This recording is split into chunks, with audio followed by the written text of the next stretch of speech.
जय हिंद दोस्तों। आज हम लोग का टॉपिक है जन आंदोलन। आज हम लोग का टॉपिक है जन आंदोलन को कवर करेंगे। अगर आपको कोई भी सब्जेक्ट का प्रीवियस ईयर चाहिए घटना चक्र का तो आप कमेंट बॉक्स में बताइएगा।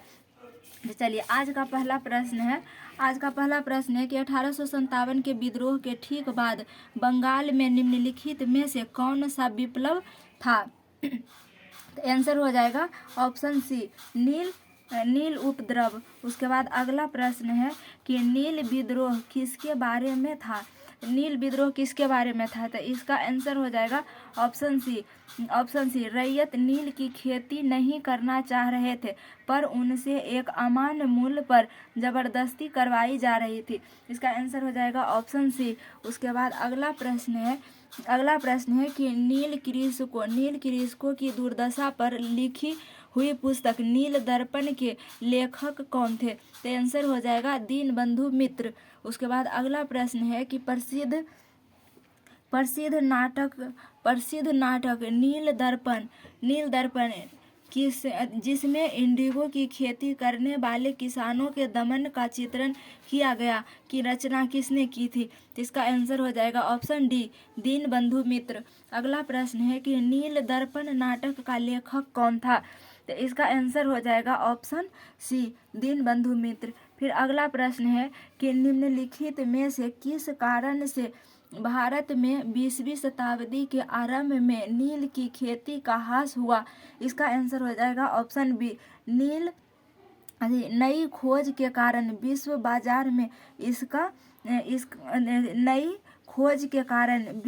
बाजार में इसका अलाभकर होना। उसके बाद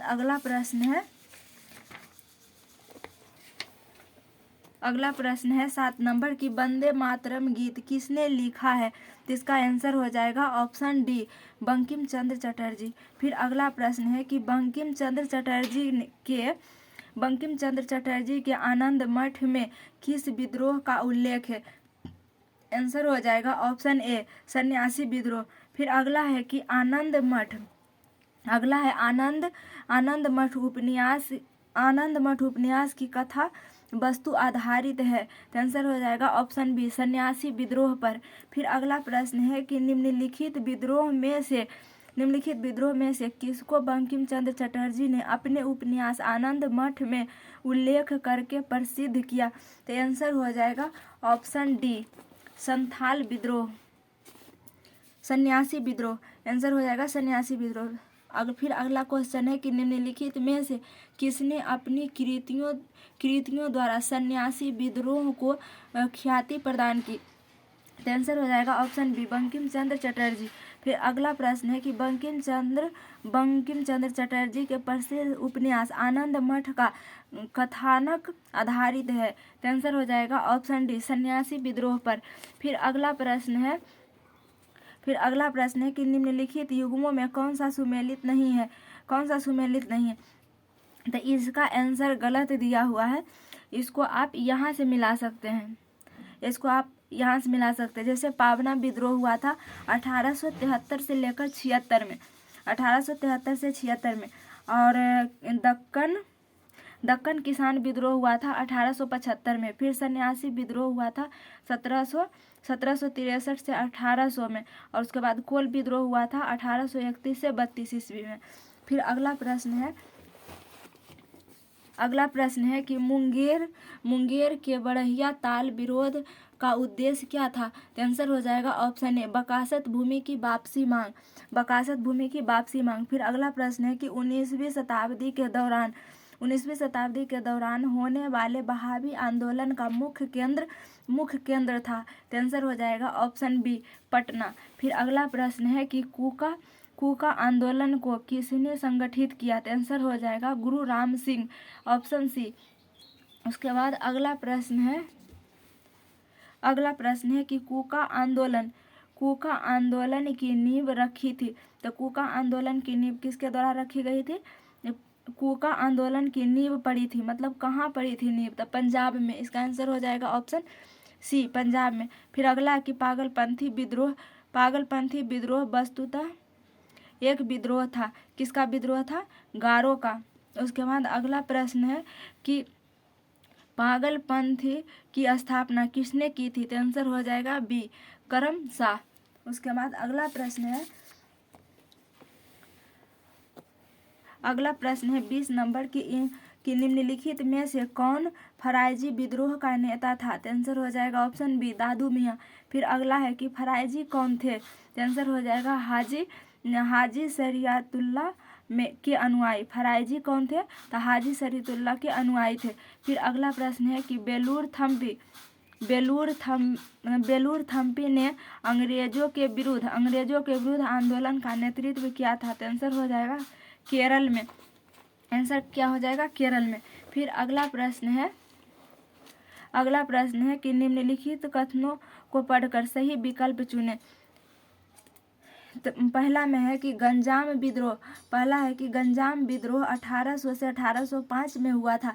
तो ये सही है। फिर अगला दिया हुआ है कि गंजाम विद्रोह का नेतृत्व धनंजय ने किया, ये भी सही है। फिर अगला है कि गुमसूर का विद्रोह का नेतृत्व श्रीकर भांजा ने किया, तो ये भी सही है। ये पहला, दूसरा और तीसरा तीनों सही है।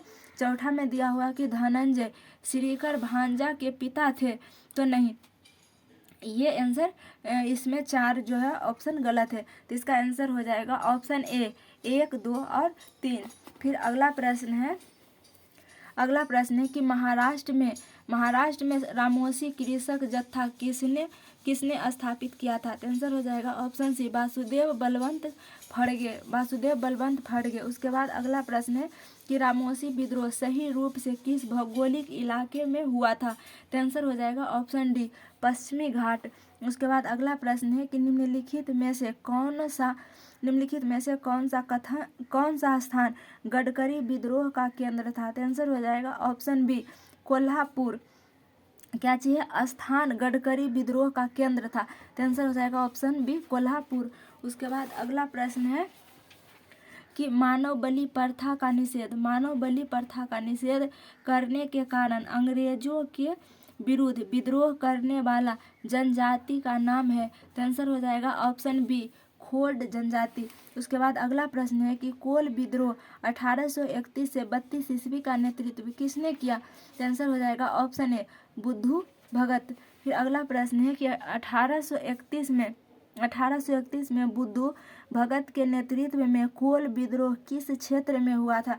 तो आंसर हो जाएगा ऑप्शन बी, सिंहभूम में। फिर अगला प्रश्न है कि बघेड़ा विद्रोह कहाँ हुआ था? तो आंसर हो जाएगा ऑप्शन डी, बड़ौदा में। फिर अगला प्रश्न है कि ब्रिटिश औपनिवेशिक व्यवस्था के विरुद्ध 1857 से पूर्व में भारत के विभिन्न भागों में हुए निम्न विद्रोहों का सही घटनाक्रम के अनुसार लिखें। तो इसका आंसर हो जाएगा ऑप्शन ए। कहने का मतलब इसका जो क्रम से सजाना है, तो सबसे पहला है कि बंगाल का सिपाही विद्रोह। बंगाल का सिपाही विद्रोह हुआ था 1764 में, और 1764 में।